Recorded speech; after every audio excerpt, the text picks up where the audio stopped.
Hello friends, welcome to our channel. Friends, आज बात करने वाले हैं हम जो रिपीटेटिव क्वेश्चंस के बारे में, जो लगभग सभी नर्सिंग की ऑफिसर्स की वैकेंसी में बार बार रिपीट होते रहते हैं। पीजीआई पूरा नॉरसेट में, जो नॉरसेट से पहले जो एम्स लेती थी एग्ज़ाम, उनमें जो भी क्वेश्चंस आते हैं उन क्वेश्चंस के बारे में आज हम बात करने वाले हैं।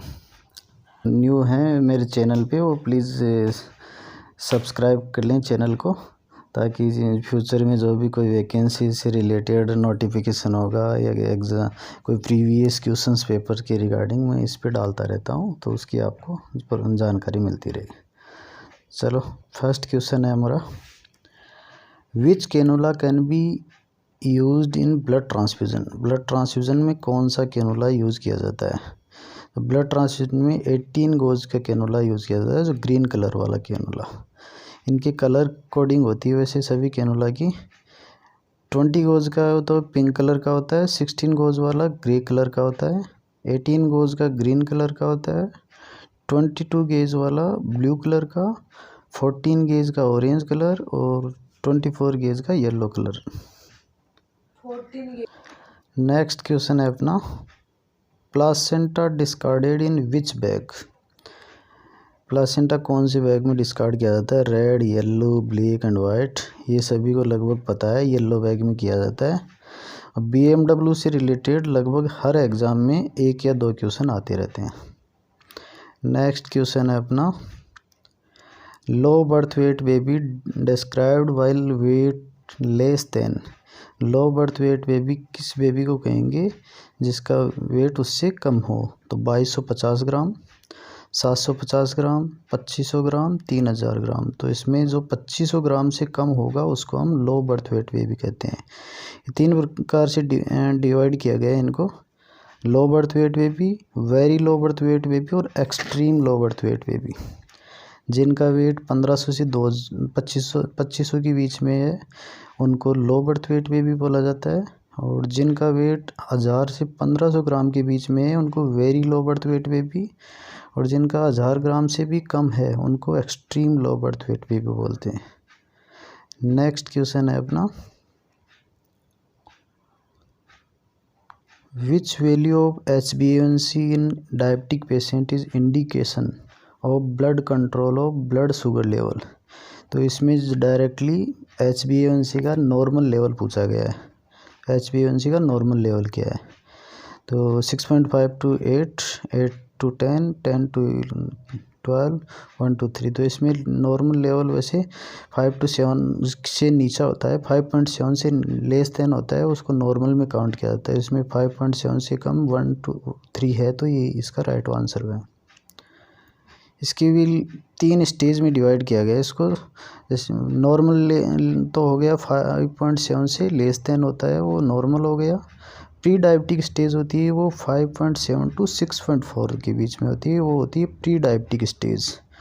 और डायबिटिक स्टेज होती है मोर देन 6.42 होती है, उसको डायबिटिक स्टेज में काउंट। नेक्स्ट क्वेश्चन है अपना, वैक्सीन से रिलेटेड। वैक्सीन से रिलेटेड भी लगभग हर एग्ज़ाम में 2 या 3 क्वेश्चन आते रहते हैं। वैक्सीन्स का रूट या फिर वैक्सीन्स का टाइम या कोई टेम्परेचर से रिलेटेड, तो वैक्सीन के 1-2 क्वेश्चन हर एग्ज़ाम में रिपीट होते हैं।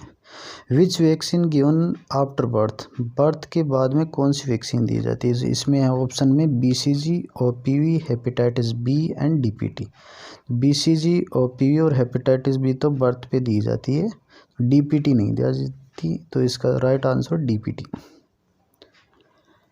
नेक्स्ट क्वेश्चन है अपना, confirmatory diagnostic test of multiple pregnancy. Multiple pregnancy का कन्फर्मेटरी डायग्नोसिस क्या होगा? HCG, पाल्पेशन, USG और AFP। तो HCG, तो HCG, palpation, USG and AFP। HCG के द्वारा नहीं चेक कर सकते क्योंकि HCG का लेवल मल्टीपल प्रेगनेंसी में भी इंक्रीज होता है, और अदर कोई प्रॉब्लम हो, कंजेनाइटल एबनॉर्मलिटी बच्चे में, तो उसमें भी इंक्रीज होता है। AFP का लेवल भी अदर कोई एबनॉर्मलिटी हो कंजेनाइटल, उसमें भी इंक्रीज होता है। पाल्पेशन से कंफर्म नहीं कर सकते, तो इसका राइट आंसर होगा अल्ट्रासाउंड USG। उसी से हम मल्टीपल प्रेगनेंसी को डायग्नोस कर सकते हैं। नेक्स्ट क्वेश्चन है, ए 4 year of child for IM injection which goes off needle use. 4 साल का बच्चा है, उसको IM इंजेक्शन लगाना है, कितनी गोज की निडल यूज़ करनी है उसमें, तो उसमें 24 गोज की निडल यूज़ करते हैं। On catheter French indicate, catheter पे जो फ्रेंच में नंबर इंडिकेट होते हैं वो क्या इंडिकेट करते हैं? Length of catheter, weight of catheter, internal diameter of catheter और एक्सटर्नल डायमीटर ऑफ कैथेटर। तो जो फ्रेंच नंबर होते हैं वो कैथेटर के एक्सटर्नल डायमीटर को इंडिकेट करते हैं। जो एक्सटर्नल डायमीटर कितना होता है उसको इंडिकेट किया जाता है, वो होता है फ्रेंच के अंदर जो नंबर में लिखे होते हैं वो एक्सटर्नल डायमीटर को इंडिकेट करता है। नेक्स्ट क्वेश्चन है अपना, the nursing officer is teaching a patient with congestive heart failure about the medication. The nursing officer explained that the purpose of digoxin is to। Nursing officer congestive heart failure वाले patient को medicines के बारे में उसको teaching दे रहा है। Digoxin medicine चल रही है उसके बारे में कि उसका क्या काम है। तो फर्स्ट ऑप्शन है prevent premature ventricular contraction, increase the rate of myocardial contraction, dilate the coronary artery, increase the strength of heart contractions. तो इसका राइट आंसर है increase the strength of heart contractions. तो पोस्टीरियर फोंटानल, पोस्टीरियर फोंटानल कब close होते हैं? Anterior fontanelle, posterior. तो posterior fontanelle close at 1.5 month और anterior fontanelle close at 1.5 year of age. Next question है, विच vaccine is highly heat resistance vaccine. Highly heat resistant vaccine कौन सी है? इसमें highly heat resistant vaccine है BCG, TT, OPV, MR में TT सबसे ज़्यादा highly heat resistance vaccine है और इसमें OPV highly heat sensitive vaccine है। तो इसमें TT हाईली रेजिस्टेंस वैक्सीन है और OPV हाईली सेंसिटिव वैक्सीन है, हीट सेंसिटिव वैक्सीन है। नेक्स्ट क्वेश्चन है, वैक्सीनेशन के बारे में काफ़ी क्वेश्चंस आते हैं, इसके बारे में 2-3 क्वेश्चन हर एग्ज़ाम में आते हैं। नेक्स्ट क्वेश्चन है अपना, which position can be given to a patient after mastectomy. Mastectomy के बाद में कौन सी पोजीशन देते हैं पेशेंट को? मेस्टेक्टोमी के अंदर रिमूवल ऑफ द ब्रेस्ट, इसमें कौन सी पोजीशन दी जाती है? Side lateral of affected site, elevate affected hand by pillow, prone position, all of above. तो इसमें elevate affected hand by pillow ये पोजीशन दी जाती है। नेक्स्ट क्वेश्चन है, which content used in blood sugar vial. Blood sugar vial में कौन सा कंटेंट होता है? सिट्रेट, EDTA, सोडियम फ्लोराइड और हेपेरिन। इनमें से सोडियम फ्लोराइड होता है वो ब्लड वायल के अंदर होता है। सोडियम फ्लोराइड का क्या काम होता है, कैसे वो मेंटेन रखता है? जैसे सोडियम फ्लोराइड और पोटेशियम ऑक्जेलेट दोनों ही हो सकती हैं, दोनों ही वायल इसमें यूज़ ली जाती है। तो सोडियम फ्लोराइड 2 तरह से काम करता है, एक एंटीकोगुलेंट्स की तरह और एक एंजाइम इनहिबिटर्स की तरह। एंटीकोगुलेंट्स में ये क्लॉटिंग को प्रिवेंट करता है कैल्शियम के साथ बाइंड होके, और एंजाइम इनहिबिटर्स के अंदर ये ग्लाइकोलाइसिस को प्रिवेंट करता है। EDTA भी एक एंटीकोगुलेंट्स का काम करता है, जो भी उसमें भी कैल्शियम के साथ बाइंड होके वो एंटीकोगुलेंट्स का काम करता है। हाँ, नेक्स्ट क्वेश्चन है, Ramsay scale is used for measurement of. Ramsay scale किसके मेजरमेंट के लिए यूज़ ली जाती है? NGS पेशेंट, सेडेशन, पेन और हाइट। तो ये रामसे स्केल यूज़ ली जाती है सेडेशन के लेवल को असेस करने के लिए। ये जो कॉन्शियसनेस के लेवल को जिन पेशेंटों को सेडेटिव्स चलती रहती हैं ICU वगैरह में, तो उन पेशेंट के कॉन्शियसनेस के लेवल को चेक करने के लिए रामसे स्केल यूज़ लिया जाता है। ठीक है, ये Ramsay scale use for evaluate previously the level of consciousness during sedative medications in the ICU। Ramsay scale में स्कोरिंग होती है 1 to 6 तक, वो स्कोरिंग करके और वैसे किया जाता है इसमें। नेक्स्ट क्वेश्चन है अपना, breast milk can be stored at room temperature for how many hours. Breast milk को रूम टेम्परेचर पर कितने टाइम तक रख सकते हैं? 4 आवर, 6 आवर, 2 आवर, 8 आवर। ये 4 आवर तक इसको रख सकते हैं। वैसे कई जगह थोड़ा बहुत ऊपर नीचे अलग अलग इसकी आंसर मिले हैं मुझे, लेकिन ज़्यादातर 4 आवर ही इसका आंसर सही है। तो 4 आवर्स तक इसको रख सकते हैं। नेक्स्ट, कॉम्प्लिकेशन इन massive blood transfusion. Massive blood transfusion किया जाता है, उसमें क्या क्या कॉम्प्लिकेशंस होते हैं, उसमें क्या हो सकता है, क्या क्या यानी उसके कॉम्प्लिकेशंस हो सकते हैं पेशेंट में? Hypokalemia and hypercalcemia, hyponatremia, hypocalcemia, hyperkalemia and hypocalcemia. क्या क्या हो सकता है? तो इसमें राइट आंसर होगा मैसिव ब्लड ट्रांसफ्यूज़न के अंदर हाइपरकैलेमिया एंड हाइपोकैल्सीमिया। हाइपरकैलेमिया होगा और हाइपोकैल्सीमिया। पोटेशियम का लेवल बढ़ जाएगा और कैल्शियम का लेवल इसमें कम होता है। क्यों होता है? हाइपरकैलेमिया क्यों होता है? RBC are transfused quickly, delivered directly to the heart without time for electrolyte equilibration और एक्यूमुलेट एक्स्ट्रा सेलुलर पोटेशियम। ये एक्स्ट्रा सेलुलर पोटेशियम का लेवल बढ़ जाता है, जिसकी वजह से हाइपरकैलेमिया हो जाता है। और हाइपोकैल्सीमिया के अंदर इसके अंदर सिट्रेट होता है। वो जो सिट्रेट क्या काम करता है, उसकी बाइंडिंग प्रॉपर्टी होती है सिट्रेट की, जो कैल्शियम के साथ बाइंड होकर कैल्शियम को इनएक्टिव करता है, तो उसकी वजह से कैल्शियम का लेवल कम हो जाता है। तो ये दो मैसिव ब्लड ट्रांसफ्यूजन के दो मेजर कॉम्प्लिकेशन होते हैं, hyperkalemia and hypocalcemia. Next question है अपना, route of administration of rotavirus. Rotavirus सभी को पता है, जनरली ओरल रूट से दिया जाता है। नेक्स्ट क्वेश्चन है अपना गायनी से related, whitish discharge from vagina is seen in which following condition. Whitish discharge vagina से कौन सी कंडीशंस में आते हैं? फर्स्ट ऑप्शन है trichomoniasis, second option syphilis, third option candidiasis और फोर्थ है गोनोरिया। तो वाइटिस डिस्चार्ज आते हैं वेजानल कैंडिडियासिस के अंदर वाइटिस डिस्चार्ज आते हैं। तो कैंडिडियासिस एक फंगल इन्फेक्शन है, ये कैंडिडा फंगस के द्वारा होता है। सिफिलिस एक बैक्टीरियल इन्फेक्शन है, इसमें ट्रेफोनोमा पेलिडम बैक्टीरिया के द्वारा होता है। गोनोरिया भी एक बैक्टीरियल इन्फेक्शन है, इसमें नाइजीरिया गोनोरिया बैक्टीरिया के द्वारा होता है। ये सभी सेक्सुअल ट्रांसमिटेड डिजीज़ हैं। और ट्राइकोमोनियासिस भी सेक्सुअल ट्रांसमिटेड डिजीज़ है, ये एक पैरासाइट के द्वारा होता है, ये पैरासाइटल इन्फेक्शन है। तो ट्राइकोमोनस वेजाइनालिस पैरासाइट के द्वारा होता है।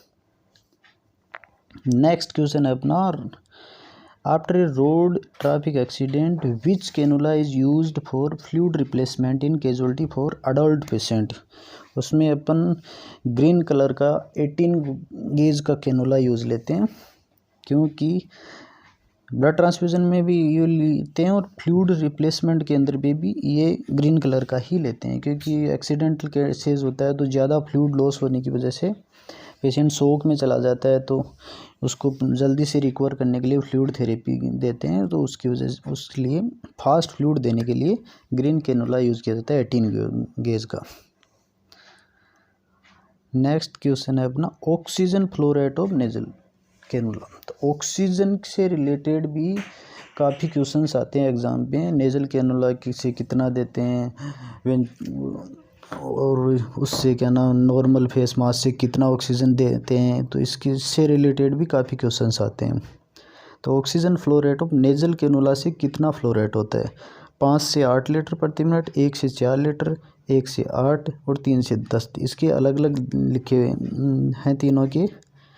तो नेजल कैनुला से 1 से 6 लीटर दिया जाता है और फेस मास्क से 6 से 10 लीटर दिया जा सकता है और नॉन रिब्रेथर मास्क से 15 लीटर तक दिया जा सकता है। तो इसका आंसर वैसे 1 से 4 लीटर होगा नॉर्मल के अंदर नेजल कैनुला के द्वारा।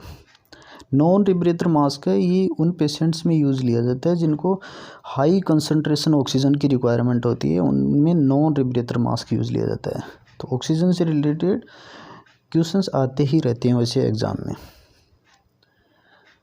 तो फ्रेंड्स, जिसने भी अभी चैनल को सब्सक्राइब नहीं किया वो प्लीज़ चैनल ज़रूर सब्सक्राइब करें, भूल नहीं जाएं चैनल को सब्सक्राइब करना। आपको इससे भी अच्छी वीडियो टाइम टू टाइम मिलती रहेगी। वैकेंसी से रिलेटेड इन्फॉर्मेशन और क्वेश्चंस से रिलेटेड, अदर कोई इंटरेस्टेड इन नर्सिंग से रिलेटेड टॉपिक होगा वो भी मैं जल्दी इस पर पब्लिश करूँगा। नेक्स्ट क्वेश्चन है अपना, लेप्रोस्कोपिक प्रोसीजर में कौन सी गैस यूज़ ली जाती है एब्डोमेन वॉल को इन्फ्लेक्ट करने के लिए? नाइट्रस ऑक्साइड, ऑक्सीजन, CO2 और हीलियम।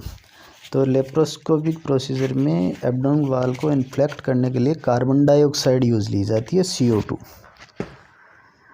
कार्बन डाइऑक्साइड CO2 ली जाती है। इसका क्वेश्चन भी बहुत बार एम्स में आया है। Carbon dioxide CO2 is most commonly used gas for insufflation during laparoscopic surgery। ये क्या इसलिए ली जाती है, इसको क्यों इन्फ्लेक्ट किया, ये क्या एब्डोमेनल वॉल को इन्फ्लेक्ट करती है ताकि जो अंदर इंटरनल कैविटी होती है वो अच्छे से विजुलाइज हो जाए कैमरे के द्वारा। इसकी carbon dioxide gas completely absorb हो जाती है 72 आवर में, बट कुछ केसेस में 9 डेज तक अब्जॉर्ब होती है, लेकिन अप्रोक्स मेनली 72 आवर में ये अब्जॉर्ब हो जाती है। नेक्स्ट क्वेश्चन है अपना, a patient history of pre eclampsia having seizure, the priority management of the patient is loading dose of magnesium sulphate, airway clearance, position of the patient, protect the patient from injury. ये सभी important है, but सबसे important है airway clearance. सबसे पहले ABC को maintain किया जाता है ताकि उसको प्रॉपर वेंटिलेशन मिल सके, पेशेंट को प्रॉपर ऑक्सीजन मिल सके। तो इसका राइट आंसर होगा एयरवे क्लियरेंस। नेक्स्ट क्वेश्चन होगा अपना, HPV vaccine is given to protect against which following problem. कौन सी प्रॉब्लम को प्रिवेंट करने के लिए, प्रोटेक्ट करने के लिए HPV वैक्सीन लगाई जाती है? Cervical cancer, squamous cell carcinoma, breast cancer, lung cancer. Mainly HPV vaccine cervical cancer को प्रिवेंट करने के लिए यूज ली जाती है। HPV vaccine human papillomavirus, ये सर्वाइकल कैंसर कोज करता है। HPV जो वायरस होता है वो सर्वाइकल कैंसर कोज करता है। HPV vaccine should be given to adolescent girls, ठीक, प्रिवेंट करने के लिए सर्वाइकल कैंसर को। अर्ली साइन होता है सर्वाइकल कैंसर का, पेनलेस वेजाइनल ब्लीडिंग होती है ड्यूरिंग आफ्टर इंटरकोर्स। तो HPV के रिगार्डिंग भी काफ़ी क्वेश्चंस आते हैं, लगभग एक आधा क्वेश्चन आता है। कभी आ जाता है HPV वैक्सीन किसको प्रिवेंट करने के लिए लगाया जाता है, कभी ऐसे भी आ जाता है सर्वाइकल कैंसर को प्रिवेंट करने के लिए कौन सी वैक्सीन लगाई जाती है। तो इसके क्वेश्चंस काफ़ी आते हैं। कभी ये भी आता है कि इसके लिए कौन सा स्क्रीनिंग टेस्ट किया जाता है डायग्नोसिस करने के लिए, तो पैप स्मेयर टेस्ट किया जाता है सर्वाइकल कैंसर को डायग्नोस करने के लिए, स्क्रीनिंग टेस्ट। तो इसका भी क्वेश्चन आता है पैप स्मेयर का भी, सर्वाइकल कैंसर को डायग्नोस करने के लिए कौन सा स्क्रीनिंग टेस्ट करते हैं, pap smear test. Next question है अपना, the nursing officer is instructing a women about how to prevent conception using the basal body temperature BBT method. The nursing officer explained that during ovulation a woman basal body temperature. तो इसमें nursing officer को patient को instruct करना है women को conception के दौरान कि उसको ओवुलेशन होगा, तो ओवुलेशन के दौरान उसको कैसे पता चलेगा BBT मेथड के द्वारा कि उसका ओवुलेशन हुआ है या नहीं हुआ है। तो BBT मेथड में ओवुलेशन के दौरान क्या होता है, टेम्परेचर बढ़ता है, कम होता है या कोई चेंजेस नहीं होता है, उसी में रहता है। देखते हैं, इसमें फर्स्ट ऑप्शन है lower significantly, rise slightly, rise significantly और रिमेन्स अनचेंज। तो ओवुलेशन के दौरान body temperature, basal body temperature slightly increase होता है, बिल्कुल यानी लेस देन ½ डिग्री सेंटीग्रेड के अप्रॉक्स। तो इसमें स्लाइटली इंक्रीज़ होता है। ओवुलेशन के दौरान स्लाइटली इंक्रीज होता है लेस देन हाफ डिग्री। और ये क्यों इंक्रीज़ होता है, क्योंकि जब ओवुलेशन होता है तो प्रोजेस्टेरोन अपना काम करना स्टार्ट कर देता है, तो प्रोजेस्टेरोन अपना रेस्पॉन्स देता है, उसकी वजह से बॉडी का टेम्परेचर इंक्रीज़ होता है। और इम्प्लांटेशन के दौरान बॉडी का टेम्परेचर कम होता है, डिक्रीज़ होता है। तो इसका क्वेश्चन आता है कई बार, ओवुलेशन के दौरान टेम्परेचर इंक्रीज़ होता है या कम होता है, तो स्लाइटली इंक्रीज़ होता है due to progesterone. Next question है, which of the following food increase the absorption of iron. Iron के अब्जॉर्प्शन को बढ़ाने के लिए कौन सा फूड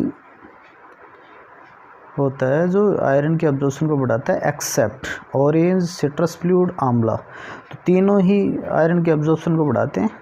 कर्ड होता है वो आयरन के अब्जॉर्प्शन को नहीं बढ़ाता है, क्योंकि कर्ड के अंदर कैल्शियम होता है जो आयरन के अब्जॉर्प्शन को इंटरफेयर करता है। तो इसका right answer curd. Next question है अपना, which position should provide to all client after lumbar puncture to prevent leakage of CSF। तो जिस पेशेंट में लंबर पंक्चर किया जाता है, LP किया जाता है, उनमें CSF के लीकेज को प्रिवेंट करने के लिए कौन सी पोजीशन दी जाती है प्रोसीजर के बाद में? Lateral position, supine position, Trendelenburg position, reverse Trendelenburg position. तो इसमें सुपाइन पोजीशन दी जाती है आफ्टर लंबर पंक्चर लीकेज को प्रिवेंट करने के लिए, सुपाइन पोजीशन दी जाती है। नेक्स्ट क्वेश्चन है अपना, ICD tube attach to. ICD tube होती है चेस्ट ड्रेनेज ट्यूब, वो किससे अटैच होती है? वाटर सील चैम्बर से, नेगेटिव सक्शन प्रेशर से, क्लोज ड्रेनेज और ओपन ड्रेनेज। तो ICD ट्यूब हमेशा वाटर सील चैम्बर से अटैच्ड होती है।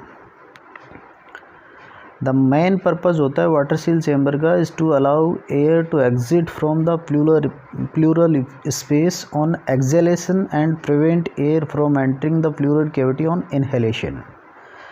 इंडिकेशंस क्या होते हैं चेस्ट ड्रेन इंसर्जन के? चेस्ट ट्यूब क्यों लगाई जाती है, उस किस कंडीशन में लगाई जाती है? एक प्लूरल इफ्यूजन वाले पेशेंट पे लगाई जाती है, न्यूमोथोरेक्स वाले पेशेंट में लगाई जाती है, पोस्ट कार्डियक सर्जरी में यूज़ ली जाती है, और हीमोथोरेक्स वाले पेशेंट में इंसर्ट की जाती है।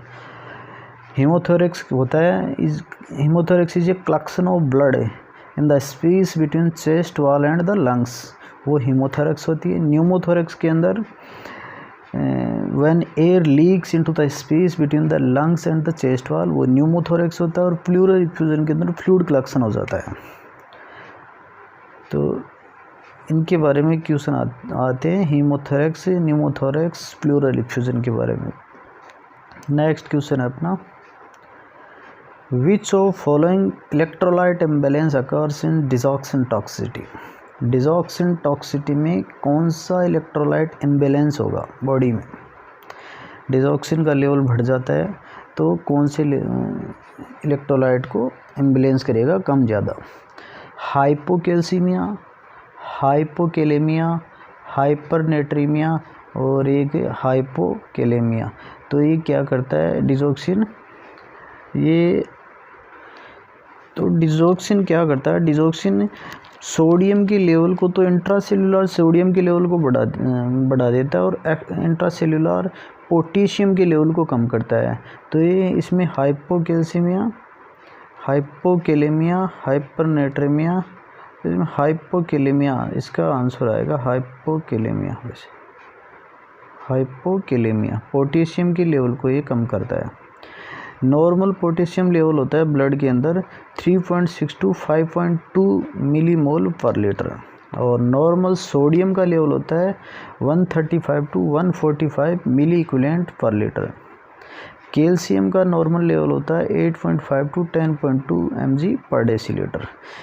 ये normal range potassium, sodium, calcium, इनके भी क्वेश्चंस आते हैं कई बार एग्जाम में, एक नॉर्मल रेंज पूछी जाती है। नेक्स्ट क्वेश्चन है अपना, the nursing officer is preparing a patient for Schilling test. Which of the following is most important for the patient to know before starting the test. Schilling test क्या होता है?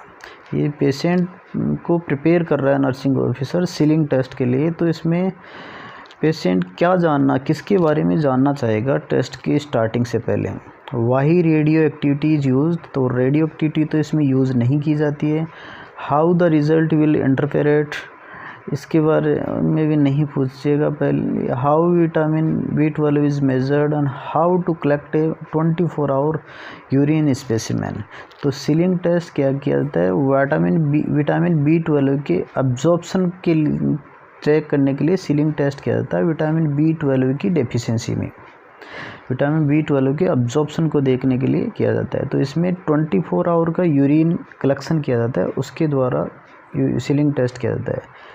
तो इसमें यूरिन के how to collect 24 hour urine specimen, इसके बारे में पूछता है। Schilling test was medically investigation using for patient with vitamin B12 deficiency. The purpose of the test was determine how well a patient is able to absorb B12 from their intestinal tract. Normal vitamin B12 का level होता है 300 से 914 nanogram पर litre.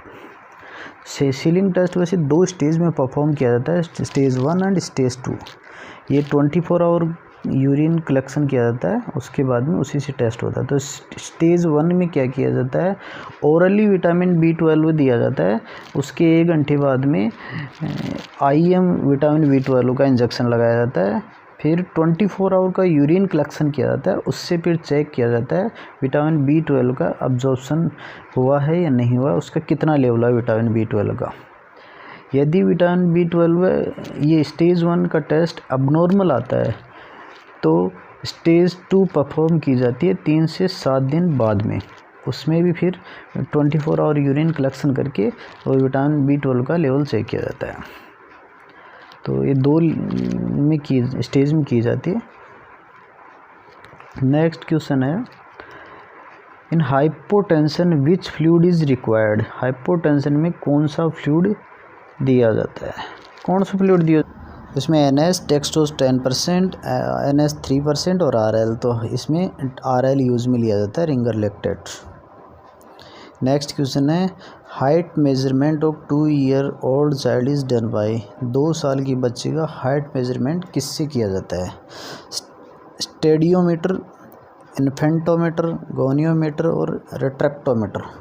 Infantometer में infant का किया जाता है, गोनियोमीटर के अंदर एंगल वगैरह चेक किए जाते हैं, जो मिस्त्री वगैरह होते हैं काम करते हैं उनके पास होता है गोनियोमीटर। रेट्रैक्टोमीटर होता है ये कुछ वाटर कंटेंट को लिक्विड में उसको चेक करने के लिए किया जाता है। तो इसमें स्टेडियोमीटर आता है। 2 साल के बच्चे के लिए जो यूज़ लिया जाता है वो stadiometer. Which iron present in intracellular fluid more. Intracellular fluid में कौन सा आयन होता है, आयन कौन सा आयन ज़्यादा होता है? इंट्रासेल्युलर में पोटेशियम होता है और एक्स्ट्रा सेल्युलर में सोडियम होता है सबसे ज़्यादा। इंट्रासेल्युलर में पोटेशियम और एक्स्ट्रा सेल्युलर में सोडियम। ये आयन है, आयरन नहीं, आयन सॉरी। नेक्स्ट क्वेश्चन है, foot drops occurs due to. Foot drops किसके कारण होता है? Deep peroneal nerve, superficial peroneal artery, superficial tibial artery और ब्रेकियल फ्लक्सस। तो फुट ड्रॉप्स होता है deep peroneal nerve. Deep peroneal nerve ये काफ मसल्स के अंदर होती हैं। Deep peroneal nerve peripheral nerve होती हैं काफ मसल्स की।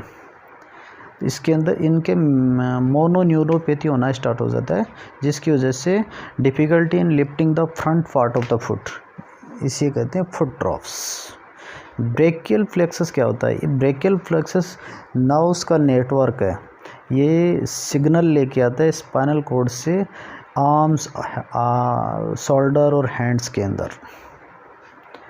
नेक्स्ट क्वेश्चन है, the following medication given in dengue patient except PCM first, second ibuprofen, third fluid therapy और फोर्थ NSAID। तो PCM भी देते हैं, आइबुप्रोफेन भी देते हैं, फ्लूइड थेरेपी भी देते हैं। NSAID कभी भी नहीं देते क्योंकि ये ब्लीडिंग को कॉज करता है।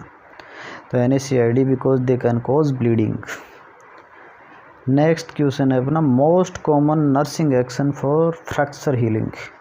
फ्रैक्चर हीलिंग में मोस्ट कॉमन नर्सिंग एक्शन क्या होगा? इमोबिलाइज कैल्शियम सप्लीमेंट, एक्सरसाइज और एंटीबायोटिक। सबसे पहला काम है, फ्रैक्चर हुआ है तो उसको इमोबलाइज करना है, तो मोस्ट कॉमन होगा इसमें इमोबलाइजेशन। नेक्स्ट क्वेश्चन है लंबर पंक्चर से रिलेटेड।